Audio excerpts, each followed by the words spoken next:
Hey, it's Riley from the Energy Boutique with your energy forecast for Thursday, November 3rd.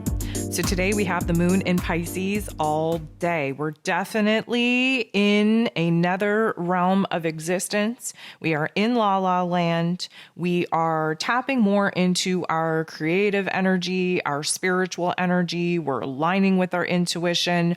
We're kind of aware of where it is that our soul, our spirit needs to be revived, refreshed, renewed. Good thing for us. We have Jupiter now retrograde in Pisces energy, helping us to do just that. And we're also in the midst of Scorpio season, which means that we are at the renewal point, the resurrection point from the death, the endings, the closures that we began with at the beginning of Scorpio season. So this is a time for us to kind of slow down, for us to kind of decompress, for us to really just kind of live in this imaginary land and focus in on what it is that our heart and our soul is asking us to pursue. We have to consider the fact that Pisces energy is the very last sign of the zodiac. So there is this full completion of all the things that have transpired over this last month, where there has been endings, where there is yet to have beginnings, where there is deep-seated wounds and pain being cleansed from our soul, from our spirit. And we're trying very hard to transform ourselves into a brand new version of ourselves so that we can start fresh when the moon actually moves into Aries, which it will do tomorrow. So there are 11 different aspects here today, and 8 of them involve the moon. The moon in Pisces is going to trine, which is a beautiful energy, with Mercury, who of course is in Scorpio. This is what gives us our trine because we got some water on water action here. Now the moon is our heart space, Mercury is our head space, and a trine means that we are finally coming together. We are finally agreeing on a couple of things.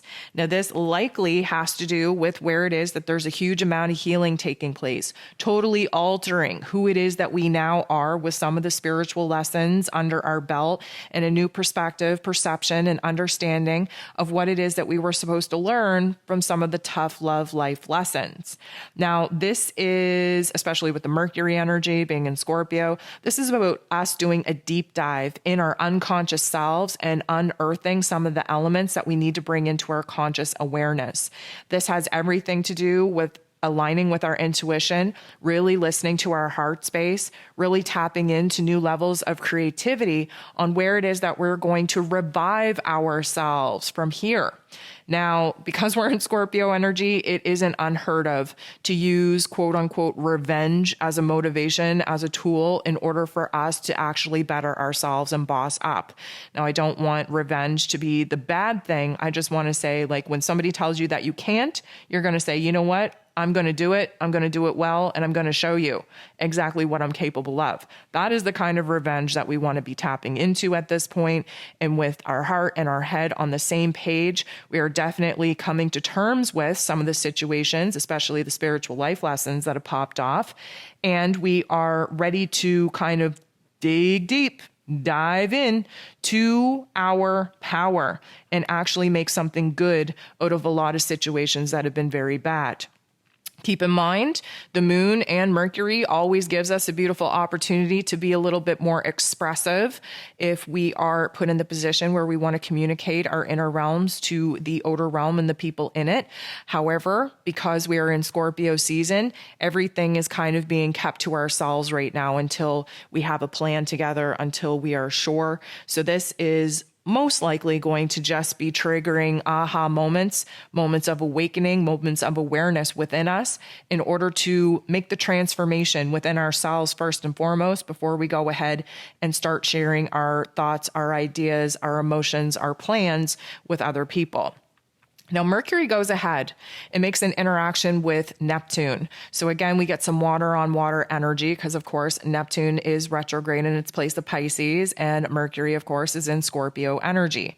But this is a little bit of an awkward interaction. And what I will say is that we're not seeing things as clearly as we need to see them right now. There's almost like we are deciding to say, hey, you know what? I've had enough of seeing the harshness of the world. I'm just going to put these rose-colored glasses on just for a sec and just live in la la land, live in an overrelated state of happiness, of optimism, of confidence.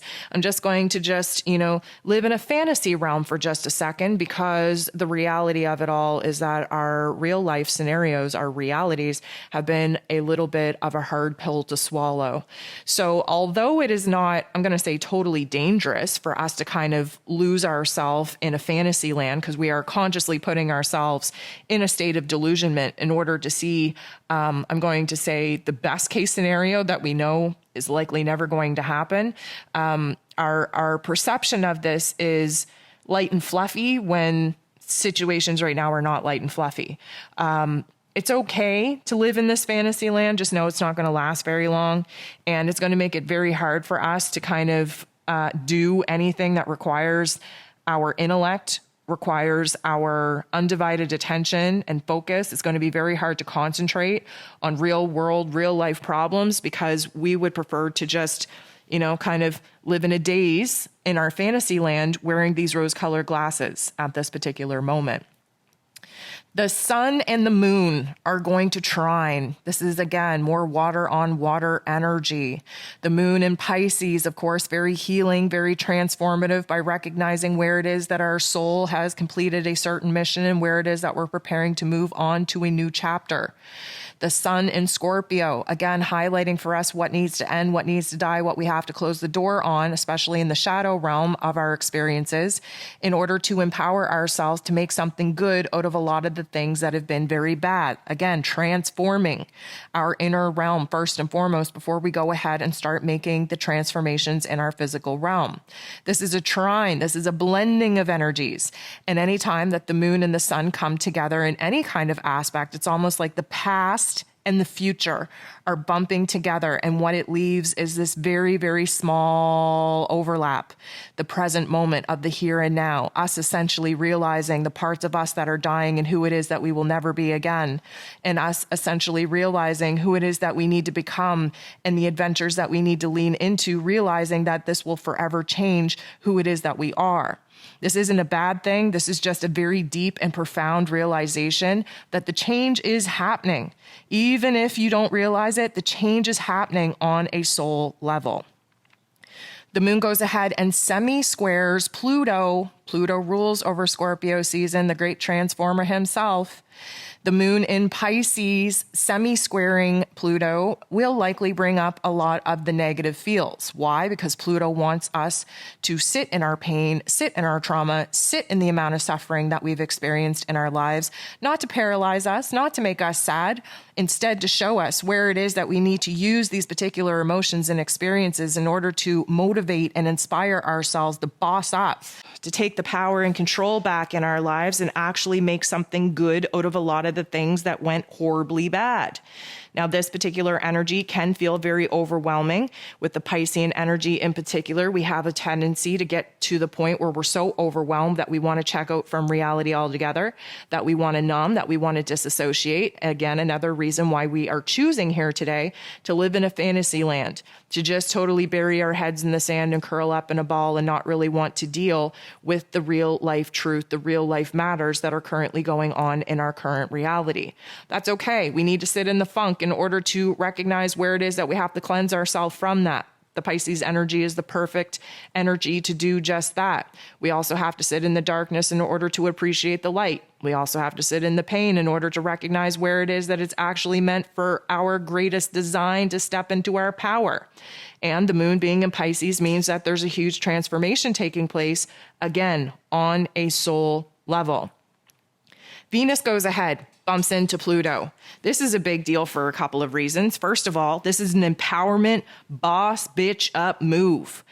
Now, I say that because we came into 2022 with Venus in the underworld. She was retrograde in Capricorn energy. And then she did a dance with Pluto. And then she stripped away her fears, her doubts, her insecurities, her lack of self-worth, her lack of self-confidence. And then Pluto helped her rise again and brought her out of that retrograde, out of the underworld, and really put her into a place of empowerment. Now, Venus interacting with Pluto right now is another boss up. It is another level up. It is another indication that we are taking our shadow selves, our unconscious selves, and we are bringing them into our awareness so that we can gain power and control from them. This is also an identification within ourselves of what it is that we want, need, and desire in our lives, especially when it comes to transforming the power exchanges in our personal relationships. This is a positive jam. This is an intense jam. This is almost like we are so freaking obsessed right now with doing whatever it is that we have to do to never have some of the painful experiences in our heart space and in our relationships ever again, that we are willing to put ourselves out there in foreign territory just to make sure that we will never repeat the same past patterns and behaviors. And that, my friends, is a very, very powerful thing to realize. The moon is going to make a interaction with Chiron that is going to give us an opportunity to actually put into action out in the real world our new realizations of growth and improvement and healing. So what does this mean? It means that a situation, a trigger, an activation could be popping off that you would normally be very, very reactive to, but instead you now have a different idea, a different perception, a different understanding of how it is that you need to break the chain and overwrite the system, overwrite the code in your unconscious self that has you operating from a place of ego, and instead aligning with the observer self, aligning with our intuition in order to see where a spiritual lesson is presenting themselves, in order to see if we can walk the walk and talk the talk. This is a good vibe. This is a challenge from the universe, a test, if you will, to see if you actually learned anything, to see if you're actually able to be aware enough to see life as it's happening and pause that button in you so that your ego doesn't react, and instead you can act as the observer. See where it is that you can change things, do things differently, where it is that you can apply your knowledge, your wisdom, your resources, what it is that you've learned in order to heal a certain pattern, behavior, or reactive type of series that you normally would have leaned all the way into. This is a beautiful thing because the moon goes ahead and sextiles the true node. This means that we made a huge amount of growth. This means that we actually healed something, that we've actually improved a situation, that we actually took a step forward in the brand new path and plan that we are essentially walking blind on right now. The moon in Pisces wants to heal us on a soul level. We just passed a test with that particular Chiron aspect. And because of that, it has changed and altered the course and the direction of who it is that we are becoming and what it is that we actually feel we are capable of pursuing moving forward. The moon goes ahead and trines Venus. This is beautiful. This is more water on water action. And a trine is a beautiful interaction. This means that we are healing. We are healing parts of ourselves, parts of the darkness that we've been sitting in. We are healing our self-worth, our self-esteem. We are healing the limiting beliefs, all the things that Venus has been exploring in this darker realm of Scorpio energy that needs to die within her in order for her to rise above and stand in her power. We are making progress. This is identifying what it is that we want, what we need, what we desire. Even more than that, what we actually believe we deserve. This is a beautiful energy. But if you've been listening to me for any amount of time, you would know that just when we are taking huge steps forward, just when we are making a huge amount of growth, those dark force energies kick in order to pull us on back. Now, Venus is going to go ahead and make a very awkward interaction, a little bit of a tension point with Jupiter, the planet of growth and expansion, beliefs, and abundance. Now, we just had this very empowering energy push us forward. We're just celebrating the amount of growth that we've been able to take. And here we start questioning ourselves. Here, we get very restless, very overwhelmed with the thoughts, with the emotions, with the actions. We get very overwhelmed with where it is that we're moving forward from. We get very, very agitated. We are feeling the restlessness peak within us. We want more. What do we want more of? We want more happiness. We want more joy. We want more pleasure. We want more stability. We want more financial safety and security. We want more connection and intimacy. But instead of us actually focusing in on the positives, the excitement of going after what it is that we want more of, many of us will slip into a scarcity mindset, being very sad, very angry, very agitated that we don't have all of these things now. This is definitely going to turn the volume all the way up on what it is that we're thinking and feeling. And right now we're not thinking and feeling too clear and too kind. This is going to put a huge, overwhelming energy on our impulses. We're feeling large, we're feeling big. We have to consider the fact that Jupiter is retrograde in Pisces, which means that we're picking up on everything and we feel things so freaking intensely that we almost want to numb and shut down. I'm going to advise that you do your damnedest to not throw yourself into numbing, whether that's drugs or alcohol or work or some other vice that distracts you from the way that you are thinking and feeling. Do not run away from what is going on inside of you. We are in Scorpio season. We have to examine it. We have to analyze it. We have to make friends with our demons. We have to turn that pain into power. We have to turn that darkness into light. So although you might be feeling very overwhelmed, there's all kinds of feels coming up. It is advisable to sit in it, to swim through it. Do not run away from it. You are going to cause more harm to yourself than you will good. The moon is going to sextile Uranus. This is a beautiful energy because we are now getting an aha moment, a shift in our mindset, a shift in our heart space. Sitting in that funk, swimming in that overwhelming thoughts, those overwhelming feelings is going to lead us to a point of clarity. This is going to change our perceptions. It's also going to change the direction that we are now willing to take in order to heal the wounds and fill the voids that we just realized that we had.